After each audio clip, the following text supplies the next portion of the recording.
Hello my dear student, कैसे हैं आप लोग। आप लोग बहुत अच्छे होंगे और अपने एग्ज़ाम की प्रिपरेशन कर रहे होंगे, ऐसा मुझे लगता है। बाकी आप सब कमेंट में बताइएगा आप लोगों का प्रिपरेशन कैसा चल रहा है। आज मैं क्लास 10 का चैप्टर नंबर 5 को डिस्कस करने वाला हूं, जिसका आपका हेडिंग है ग्लिम्सेस ऑफ इंडिया। क्या हेडिंग है? Glimpses of India. Glimpses of India, glimpses का मतलब होता है झलक। ग्लिम्सेस ऑफ इंडिया का मतलब ये हो गया कि हमारे भारत की बहुत ही अच्छी अच्छी बातें, बहुत ही प्यारी प्यारी सी बातों का इसमें वर्णन किया गया है। इस चैप्टर में बेसिकली अगर मैं बात करूं तो 3 पार्ट को इसमें डिवाइड किया गया है। मतलब इस चैप्टर को 3 पार्ट में डिवाइड किया गया। फर्स्ट पार्ट है ए बेकर फ्रॉम गोवा, और दूसरा पार्ट है आपका क्रूक्स, और तीसरा पार्ट आपका क्या है? A T from Assam. तो आज मैं जिस चैप्टर के बारे में पढ़ाने वाला हूँ वो आपका पार्ट नंबर फर्स्ट, इसका मतलब ए बेकर फ्रॉम गोवा है। चलिए स्टार्ट करते हैं। This is a pen portrait of a traditional Goan village baker who still has an important place in his society. मतलब ये जो है एक पेन पोर्ट्रेट बता रहा है। पेन पोर्ट्रेट का मतलब क्या हो गया? एक पेन पोर्ट्रेट मतलब एक छोटी सी झलक दे रही है किसके बारे में? एक धुंधली धुंधली सी झलक दे रही है किसके बारे में? तो बेकर के बारे में। किसके बारे में? एक बेकर के बारे में दे रहा है। ठीक है, कहाँ से? तो ये विलेज, ठीक है, कहाँ के? विलेज। कहाँ के विलेज? तो गोवा के, समझ गए। यानी कि गोवा के विलेज में जो बेकर थे उनके बारे में ये एक अच्छा सा इन्फॉर्मेशन हमको दे रहे हैं। और वह कह रहे हैं कि ये जो बेकर हैं जो कि अपने समाज में एक बहुत ही महत्वपूर्ण जगह रखते थे, उसी के बारे में बहुत ही बारीकी से इस हमारे जो राइटर हैं उन्होंने इसका क्या किया है? चर्चा किया है। अब सबसे पहला बात कि जो राइटर हैं वो कौन है? तो ये राइटर जो हैं वो आपके हैं ल्यूसियो ल्यूसियो डोरेजियस। ठीक है, क्या नाम है इसका? ल्यूसियो डोरेजियस। ठीक है, चलिए स्टार्ट करते हैं। आवर एल्डर्स, क्या बोला गया है?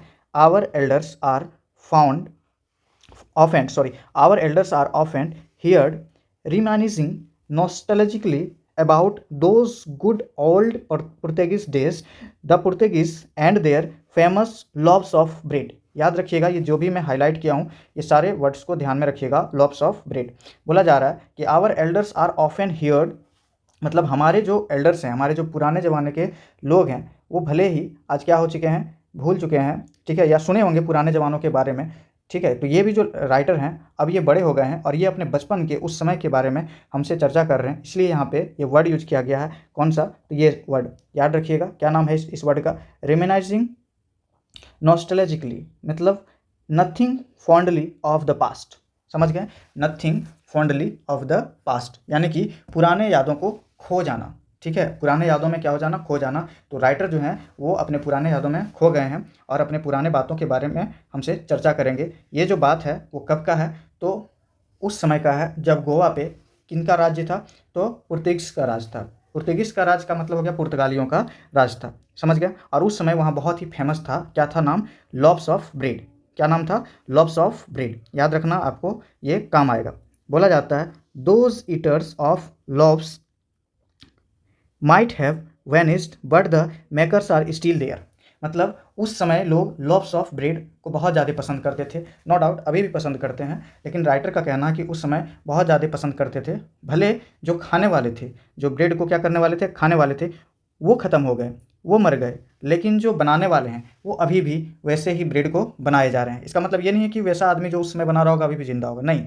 मतलब जहाँ पे वो ब्रेड बन रहा होगा उस जगह से अभी भी ब्रेड बन रही है। भले उस समय के खाने वाले और अभी के खाने वाले में अंतर है, क्योंकि उस समय के खाने वाले क्या हो चुके हैं? मर चुके हैं, समझ गए।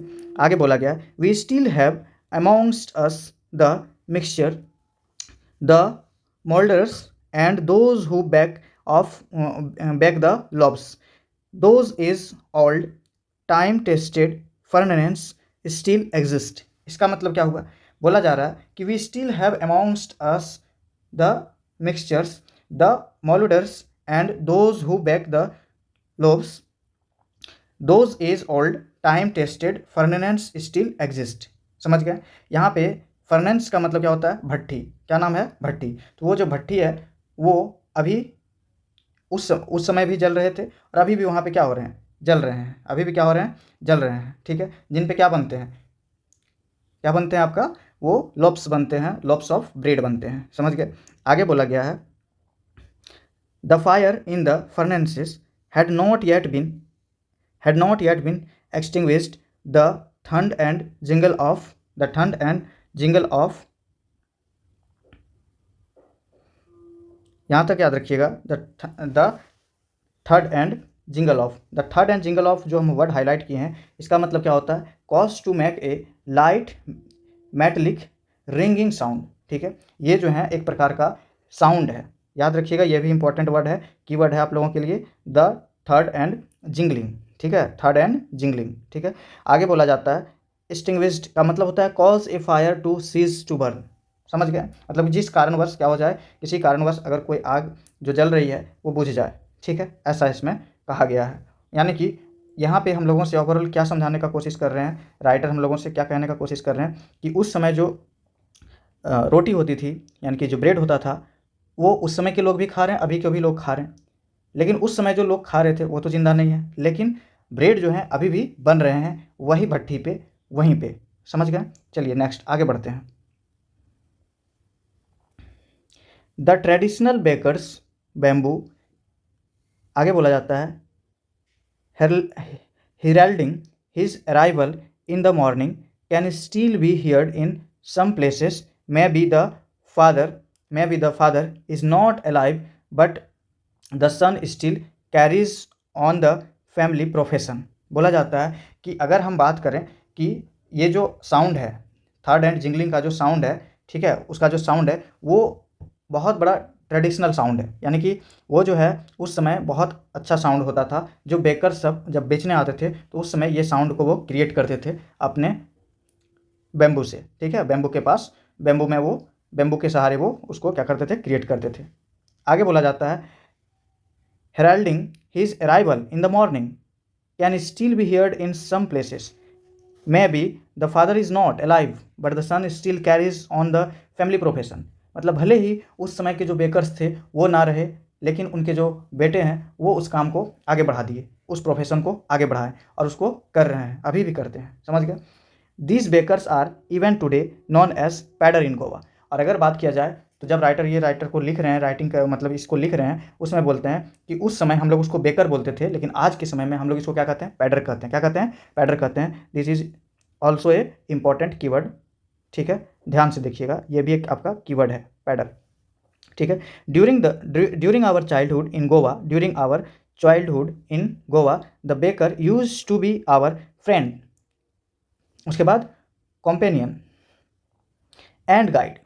अगर बात करें हम अपने बचपन के समय का, तो गोवा में हमारे बचपन के समय के बारे में अगर हम याद करें तो the baker use to be our friend, मतलब बेकर हमारा दोस्त हुआ करता था, हमारा साथी हुआ करता था, हमारा गाइड हुआ करता था। समझ रहे हैं बातों को, ऐसा कौन कह रहे हैं, राइटर कर रहे हैं, हम लोगों को सुना रहे हैं अपने बचपन के बारे में। ठीक है, साथ ही साथ याद रखिएगा गोवा के बारे में भी, क्योंकि ये भारत के खूबसूरती का वर्णन कर रहे हैं कि आखिरकार भारत में क्या क्या खूबसूरत चीज़ था, क्योंकि इस चैप्टर में हम पहले ही आपको बता चुके हैं कि 3 पार्ट में इस चैप्टर को डिवाइड किया गया है। ठीक है, आगे सुनिएगा।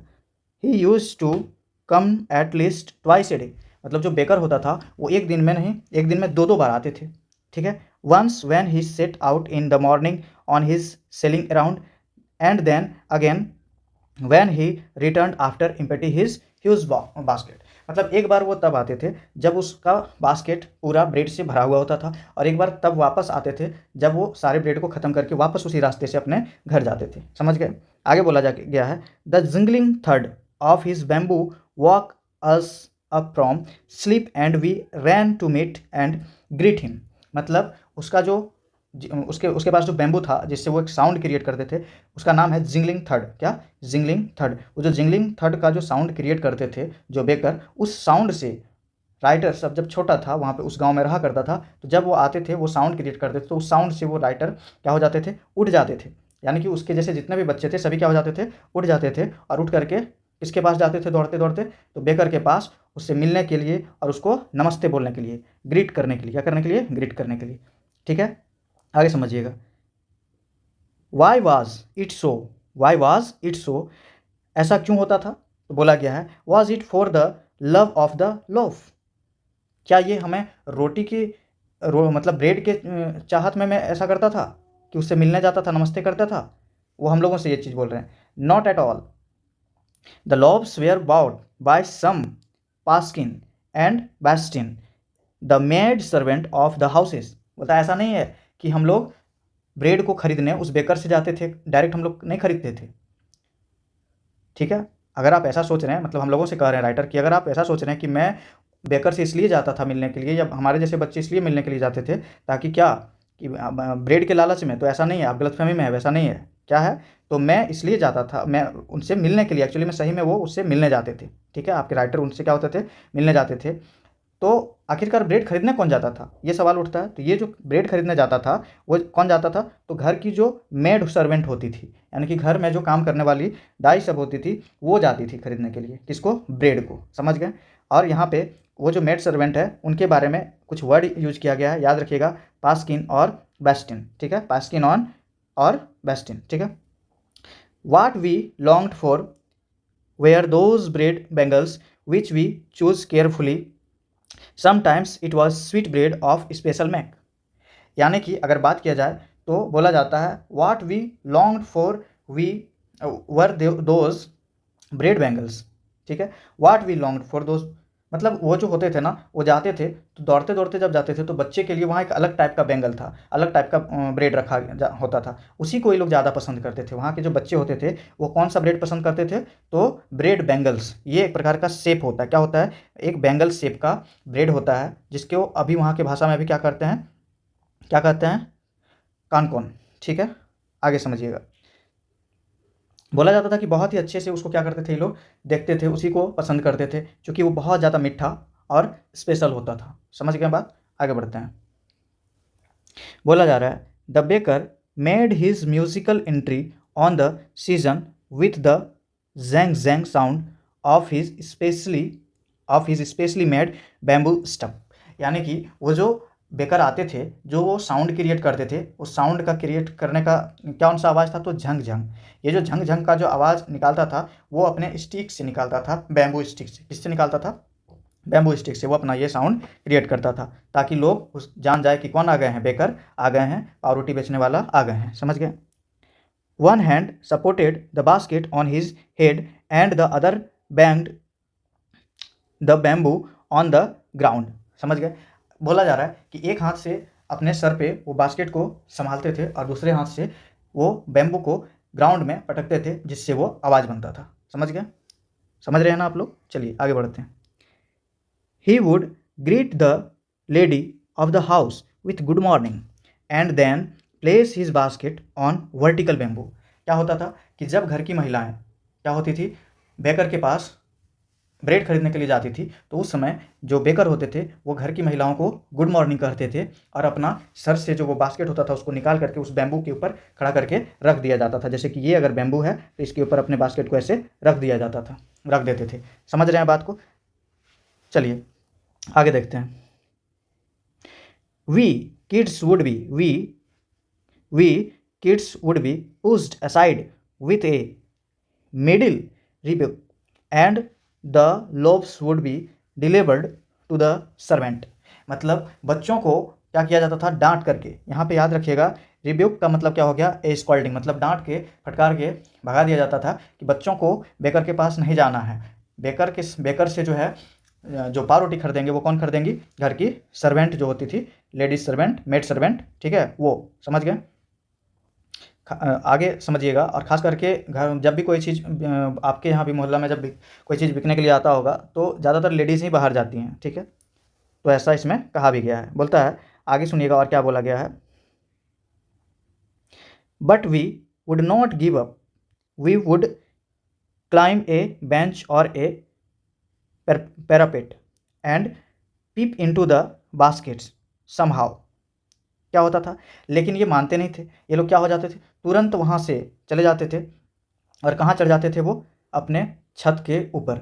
और छत के ऊपर जो रेलिंग होती थी, याद रखिएगा, पैरापेट मतलब क्या होता है, रेलिंग, जो घर की छत की जो चारदीवारी होती है जिसको आप लोग रेलिंग कहते हैं, उसी रेलिंग के सहारे वो क्या करते थे, उसको देखते थे। समझ रहे हैं बात को, किसको, बेकर को देखते थे, ठीक है। आगे समझिएगा। I can still recall the typical fragrance of those loaves, ठीक है। बोलता है I can still recall the typical fragrance of those loaves, मतलब वो जो रोटियां होती थी उसकी जो सेंट होते थे उसके बारे में वो फिर से क्या कहते हैं कि मैं बता सकता हूँ कि बहुत अच्छा उसका क्या होता था, खुशबू होता था, बहुत अच्छा उसकी सेंट होती थी। आगे बोला गया है lobes for the elders and bangles for the children. जो लोब्स होता था, समझ रहे हैं, लोब्स ऑफ ब्रेड जो अभी आप आगे पढ़े, तो लोब्स जो होता था वो किसके लिए होता था, बड़ों के लिए होता था। वहीं जो बैंगल्स ब्रेड होते थे वो किसके लिए होते थे, बच्चों के लिए होता था। याद रखिएगा ये चीज़, आपको पूछा जाएगा कि कितने टाइप का ब्रेड है, तो आप आराम से बता सकते हैं कि बड़ों के लिए जो ब्रेड होता था उसको हम लोग लोब्स कहेंगे, और जो बच्चों के लिए ब्रेड होगा उसको क्या कहेंगे, बैंगल्स कहेंगे। आगे बोला गया है, then we did not even care to brush our teeth और वॉश आवर माउथ्स प्रॉपरली। हम लोग ब्रेड खाने के चक्कर में ये तक भूल जाते थे कि हम लोगों को ब्रश करना है अपने दांत को या अपने माउथ को साफ़ करना है। समझ रहे हैं बात को? वो मतलब हम लोगों से राइटर कह रहे हैं कि जब ब्रेड वाले आते थे या ब्रेड खाने के लिए हम लोग ब्रश तक करना भूल जाते थे। समझ रहे हैं बात को? आगे समझिएगा। एंड वाई शुड वी, और ऐसा हम लोग क्यों करते थे, ऐसा हम लोगों से क्वेश्चन कर रहे हैं कि राइटर ऐसा क्यों करते थे। ठीक है, who would take the trouble of plucking the mango leaf, trouble of plucking the mango leaf for the toothbrush. बताइए तो कौन उतना मेहनत करने के लिए जाए, क्योंकि उस समय तो ब्रश होता नहीं था। तो लोग क्या करते थे, ब्रश होता भी होगा लेकिन क्या करते थे कि दतवन, जानते हैं ना आप, मतलब मैंगो का एक ब्रांच को एक ब्रांच को थोड़ा सा उसका एक टहनी को तोड़ता था, उसका पत्ता को निकालता था और उसी से ब्रश करता था, जिसको हम लोग क्या कहते हैं, दतवन कहते हैं। तो वो उसी से दतवन करते थे। तो बोला उतना कौन करने के लिए जाएगा, हम लोगों को डायरेक्ट क्या करना है, खाना है क्या, ब्रेड। आगे बोला जाता है and why it was necessary at all, और आखिरकार ये ज़रूरत ही क्या है कि हम ब्रश करें। समझिएगा कि कितना अच्छा से इस कहानी को वो नरेट किए हैं। ठीक है, आपको पढ़ के भी मज़ा आ रहा होगा। The tiger never brush his teeth, कैसे, देखिए वो बचपन के समय के बारे में बात बोल रहे हैं ना जी, तो बचपन के समय का अगर बात बोल रहे हैं तो बचपन के समय का बात वो बचपन की तरह नहीं लिखेंगे तो आप लोग को कैसे फील आएगा कि हाँ वह क्या लिख रहे हैं। तो वही बोल रहे हैं कि आखिरकार हम ब्रश क्यों करें, ब्रश करना क्या ज़रूरी है, कोई ज़रूरी नहीं है। आगे बोलता है कि एक बात बताइए, वो क्या बोलते हैं कि जो टाइगर हैं क्या वो कभी अपना दांत को ब्रश करते हैं, नहीं करते हैं ना। ठीक है, आगे क्या बोला गया है, hot T could wash and clean up everything so nicely after all. माना जाए तो जो गरम गरम चाय होती है ना, तो जब गरम गरम चाय पीते थे तो उसी समय हम लोगों का दांत क्या हो जाता है, साफ हो जाता है। तो क्या जरूरी है ब्रश करने का, कौन ऐसा बोल रहे हैं, राइटर बोल रहे हैं। समझ रहे हैं? आगे बोला जाता है marriage gifts are meaningless without the sweet bread known as the bol. अब यहाँ फिर एक इम्पॉर्टेंट बात बोला गया कि अगर वहाँ की अगर कोई शादी होती थी तो शादी में क्या बोला गया है, अगर वहाँ की कोई शादी होती थी तो शादी में क्या करते थे लोग, यही ब्रेड को गिफ्ट के रूप में देते थे। ब्रेड को क्या करते थे, गिफ्ट के रूप में देते थे। और अगर कहीं किसी के यहाँ ये ना दिया जाए तो फिर वो शादी बेकार है। समझ रहे हैं बातों को? तो यहाँ पे जो बोल है ना, ये भी एक प्रकार का ब्रेड ही है, याद रखिएगा, ए टाइप ऑफ ब्रेड, जो कब क्या किया जाता था, उस समय शादी के मौके पर क्या दिया जाता था, गिफ्ट के रूप में, उपहार के रूप में दिया जाता था। समझ गए? तो अभी तक आप लोग कितने टाइप का ब्रेड पढ़ लिए, एक लॉब्स जो बड़े के लिए होता था, एक बैंगल्स जो बच्चों के लिए होता था, और एक बोल, बोल जो होता है वो किसके लिए होता है, तो वो होता है शादी में किसी को गिफ्ट देने के लिए। याद रखिएगा ये सब word. Just as a party or a feast loses its charm without bread. मान लीजिए कि अगर कोई पार्टी हो या एक फिस्ट का मतलब एक बड़ा भोज हो, अगर जैसे बहुत लोगों को बैठा के खिलाया जा रहा हो, और अगर वहाँ पे अगर ये ब्रेड ना दिया जाए, ये बोल ना दिया जाए, तो बेकार है। समझ गए? आगे समझिएगा। Not enough can be said to show how important a baker can be for a village. Not enough can be said to show how important, मैंने इतना हम लोग कह ही नहीं सकते हैं कि जो बेकर है वो कितना ज़रूरी है हमारे गांव के लिए, हमारे गांव के लिए कितना ज़रूरी है बेकर। ऐसा राइटर कह रहे हैं हम लोगों से कि बेकर जो है, जो ब्रेड को बनाते हैं, वो बहुत ज़रूरी है। समझ रहे हैं ना कि एक ट्रेडिशनल के रूप में फॉलो किया जाता है वहाँ पे। जैसे हम लोगों के यहाँ ही कोई अगर फेस्टिवल होता है तो उस समय कोई ना कोई ऐसा खान पान होता है जो खाना ही पड़ता है, लोग खाते हैं। ठीक है, अपने कल्चर के लिए। तो उसी हिसाब से गोवा में जो ब्रेड है वो बहुत ज़्यादा अहम रोल प्ले करते हैं। अभी भी वहाँ पे ब्रेड बहुत ज़्यादा फेमस है। समझ रहे बातों को? इसलिए बोलते हैं कि ब्रेड बहुत ज़्यादा इंपॉर्टेंट है। अगर ब्रेड इंपॉर्टेंट है दैट मीन्स क्या, जो ब्रेड बनाने वाले हैं वो भी इंपॉर्टेंट है उनके सोसाइटी के लिए। ऐसा आपको पहले में भी कहानी के स्टार्ट में भी ऐसा आपको बोल दिया गया था। ठीक है, आगे सुनिएगा। The lady of the house must prepare sandwiches on the occasions of her daughter's engagement. मतलब जो घर की महिलाएं होती थी वो ब्रेड से क्या बनाती थी, सैंडविच जरूर बनाती थी। कब? जब उनकी बेटियों का क्या होता था, इंगेजमेंट वगैरह होता था। तो समझ गए? आगे समझिएगा। Cakes and bolinhas, cakes and bolinhas are must for Christmas as well as other festival. ऐसा बोला जा रहा है कि केक और बॉलिनहास, बॉलिनहास ये क्या हो गया, एक अलग टाइप का कुकीज़ होता है, ठीक है। एक अलग टाइप का क्या होता है, कुकीज़ होता है। यहाँ लिख दिए हम another name of coconut cookies, ठीक है। कोकोनट कुकीज़ का एक अलग नाम, क्या नाम है, बॉलिनहास। तो केक और बॉलिनहास जो होता था उस समय वहाँ पे क्रिसमस के मौके पर ज़रूर दिया जाता था, ठीक है। आपको याद होना चाहिए, हम कहानी के स्टार्टिंग में ही आपको बोल दिए थे कि यहाँ पे किनका कब्जा था, पुर्तगाल सब यहाँ पे रहते थे। तो ज़्यादातर लोग ईसाई थे, तो इसीलिए क्रिसमस पर्व वहाँ शुरू से बनाते आ रहे थे। समझ गए? आगे सुनिएगा। Thus, the presence of the baker's furnace in the village is absolutely essential। इसीलिए क्या है कि अगर मान लीजिए कि कौन, तो बेकर अगर ना रहे तो फिर क्या हो विलेज का, बताइए, ऐसा वो कह रहे हैं। तो सोच के देखिए कि अगर बेकर ना हो रहे तो ब्रेड कैसे बनेंगे, और अगर ब्रेड ना बने तो इतने सारे ट्रेडिशनल को फॉलो कैसे किए जाएंगे। समझ रहे हैं बातों को? चलिए आगे बढ़ते हैं। बोला गया है the baker or bread seller of those days had a peculiar dress known as क्या, कबाई, ठीक है। दोज डेज का मतलब जब पुर्तगाल के लोग वहाँ पे शासन कर रहे थे उस समय का बात किया जा रहा है कि उस समय जो बेकर होते थे वो कैसा ड्रेस पहनते थे। तो आपसे एमसीक्यू में ये क्वेश्चन ऑब्जेक्टिव में आ सकता है कि कैसा ड्रेस वो पहनते थे, तो उसका ड्रेस का नाम क्या था, कबाई, ठीक है। It was a single piece long frock reaching down to the knee. मतलब ये एक सिंगल फ्रॉक के जैसा होता था, चाहे वो लेडीज़ हो या जेंट्स हो, वो एक फ्रॉक की तरह होता था जो घुटनों तक आता था। समझ गया? In our childhood we saw bakers wearing a shirt or trousers which were shorter than full length ones and longer than half pants. क्या बोला गया है? इन आवर चाइल्डहुड मैंने हमारे बचपन के समय में, आई सो मैंने देखा कि जो बेकर होते थे वो कैसा कपड़ा पहनते थे, तो एक शर्ट पहनते थे, एक ट्राउजर पहनते थे, विच आर शॉर्टर देन, वो छोटा होता था, मतलब हाफ पैंट की तरह, ठीक है। लंबा होता था पर हाफ पैंट से थोड़ा बड़ा और फुल पैंट से छोटा होता था, ठीक है। Even today anyone who wears a half pant which reaches just below the knees invites the comment that he is dressed like a पैडर। ये भी याद रखिएगा, पैडर वर्ड, ठीक है।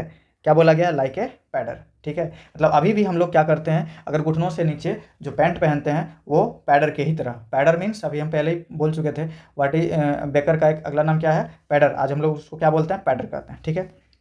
The baker usually collected his bills at the end of the month. जो baker होते थे वो तो आगे ऐसे ही ब्रेड दे के चले जाते थे, मतलब एक तरह से हम लोग बोल सकते हैं कि वो ड्यूज रख लेते थे, पैसों का उधारी रख लेते थे, ठीक है। उधारी रखने के बाद वो क्या होते थे, चले जाते थे, और लास्ट के महीने के लास्ट में आकर के वो वसूली करते थे पैसों का। समझ गए?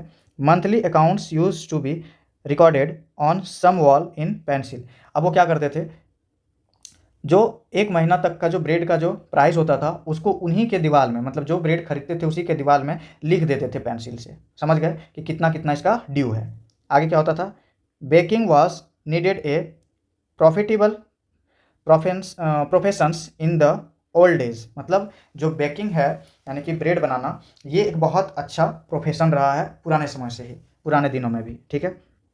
The baker and his family never starved. मतलब जो बेकर यानी कि जो ब्रेड बनाने वाले हैं और उसका परिवार बोलता है कभी नहीं मरेंगे, किससे, भूख से, हंगर, भूख से नहीं मरेंगे, क्योंकि वो खुद खाना दूसरे को खिला रहे हैं, तो क्यों वो नहीं खा सकते, क्या खा सकते हैं। इसीलिए याद रखिएगा, स्टार्व्ड का मतलब क्या होता है, सफ़र और डाई फ्रॉम हंगर। सफ़र और डाई फ्रॉम हंगर याद रखिएगा, जो भूख से मरते हैं उसको क्या कहते हैं, स्टार्व्ड, ठीक है। आगे बोलता है he his family and his servants also looked happy and prosperous. मतलब बेकर, उसका परिवार और उसका सर्वेंट, सभी लोग हमेशा बहुत ज़्यादा खुश रहते हैं या रहता होगा। समझ गए उस समय, क्योंकि वो बनाने वाले थे, ठीक है। आगे बोला गया है their plump physique was an open testimony to this. क्या बोला गया है, उसका जो शरीर का बनावट होता था, बेकर के शरीर के बनावट के बारे में बोला गया है कि वो नहीं होता एक मोटा जैसा आदमी और थोड़ा दिखने में भी कैसा हो, कार्टून जैसा लगे। एक मोटा जैसा आदमी मोटा रहे और दिखने में भी थोड़ा हंसमुख जैसा लगे, वैसे लोगों को क्या बोलते हैं, प्लम्प फिजिक। समझ गए? वो वैसा आदमी होता था, कौन, बेकर, जो वहाँ बेचने के लिए आते थे, मतलब खा खा करके वैसा हो जाते थे, ऐसा इसका कहना है इनका, आपके राइटर का, ठीक है। Even today any person with a jack fruit like physical appearance is easily compare to the baker. मतलब बेकर के बारे में बोला जा रहा है कि जो जैक फ्रूट होता है, यानी कि जो कटहल, आप कटहल देखें हैं, कटहल का जैसा शेप होता है वैसे ही शेप बोला गया है बेकर का होता है। यानी कि बेकर को किससे कंपेयर किया गया है, तो जैक फ्रूट से। यहाँ भी आपका एक MCQ बनता है, आपसे क्वेश्चन किया जाएगा कि बेकर को किससे कंपेयर किया गया है, तो जैक फ्रूट से, यानी कि कटहल से। समझ गए। चलिए, तो ये आपका यहीं तक ये लेसन था पार्ट 1। पार्ट 2 के बारे में मैं जल्दी ही चर्चा करूँगा। धन्यवाद।